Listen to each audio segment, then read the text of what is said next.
Hello বন্ধুরা, আমি নিয়ে চলে এসেছি একটি নতুন মিনি ব্লগ তোমাদের সবার জন্য। 2024-এ সাকসেসফুলি কেদারনাথ আর তুঙ্গনাথ ট্রেক কমপ্লিট করার পর এই কেদার কমপ্লিট করার ভূতটা মাথায় চাপে, আর সেই উদ্দেশ্যেই বেরিয়ে পড়া শোভাবাজার জেটির উদ্দেশ্যে। হ্যাঁ, শোভাবাজার জেটি থেকে লঞ্চ ধরে আমরা পৌঁছে যাব হাওড়া। এই জলপথে হাওড়া স্টেশনে পৌঁছানোর আইডিয়াটা কিন্তু জয়ার। 6টা নাগাদ হাওড়া স্টেশনে পৌঁছে সবার আগে মিয়মোড়েতে ঢুকে কিছু স্ন্যাক্স, কিছু নয় বেশ কিছু স্ন্যাক্স আর পেস্ট্রি কিনে নিলাম। 2 দিন ট্রেনে চালাতে হবে তো। আর এদিকে ম্যাডামের স্টাইল দেখো, ফ্রিতে ডিক্যাথলনের প্রমোশন করছে। আমার না ট্রেনে চড়তে ভীষণ ভালো লাগে, আর সঙ্গে যদি ভালো ভালো খাবার থাকে তাহলে তো আর কথাই নেই। ট্রেন আসতে অনেকটাই বাকি ছিল, তাই আমরা হাওড়া স্টেশনের ওপরে যে ওয়েটিং রুম সেখানে চলে গেলাম। So we have reached Howrah station. यहाँ पे हम लोग हावड़ा स्टेशन के फर्स्ट फ्लोर में जो एसी वेटिंग रूम है, यहाँ पे एक बहुत सुंदर सा लॉन है जहाँ पे हम लोग ट्रेन के लिए वेट कर रहे हैं। 8:25 को हम लोग का ट्रेन है 13009 दून एक्सप्रेस। अब थोड़ा सा टाइम बचा है तो यहाँ पे हम लोग इस जगह का शूट कर रहे हैं। आप देख सकते हैं ये जगह बहुत ही सुंदर है, बहुत एयरी है और हावड़ा ब्रिज यहाँ से डायरेक्ट दिख रहा है। So it is very very beautiful place I have seen in Howrah station.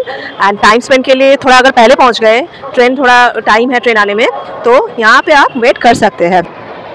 Train প্ল্যাটফর্মে দিয়ে দিয়েছে আর আমরা এখন ঝটপট ট্রেনের দিকে ছুটেছি। আমাদের কোচ ছিল B3, আর এই হয়নি কাউকে ডিস্টার্ব না করে আমি চলেছি আমার কোচের দিকে।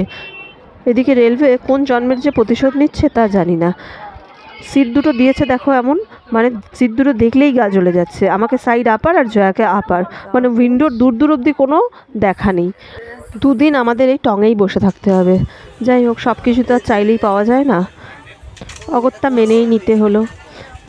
তবে রেলওয়ে আমাদের মুড অফ করতে পারবে না, কারণ হচ্ছে আমরা প্রচুর খাবার দাবার নিয়ে উঠেছিলাম। রেলওয়ের খাবার নেবই না, আমরাও সেরকম।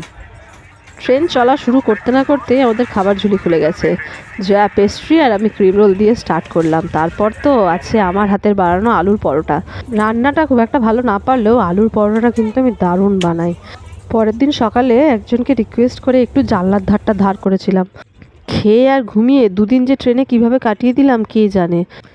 আমার মনে হয় 5 দিনের ট্রেনের জার্নিতেও আমি বোর হব না। ট্রেনে চড়তে আমার এত ভালো লাগে। যাই হোক, दून एक्सप्रेस 2 ঘন্টা লেটে আমাদের 7:20-তে ট্রেন হরিদ্বার স্টেশনে পৌঁছে দিল।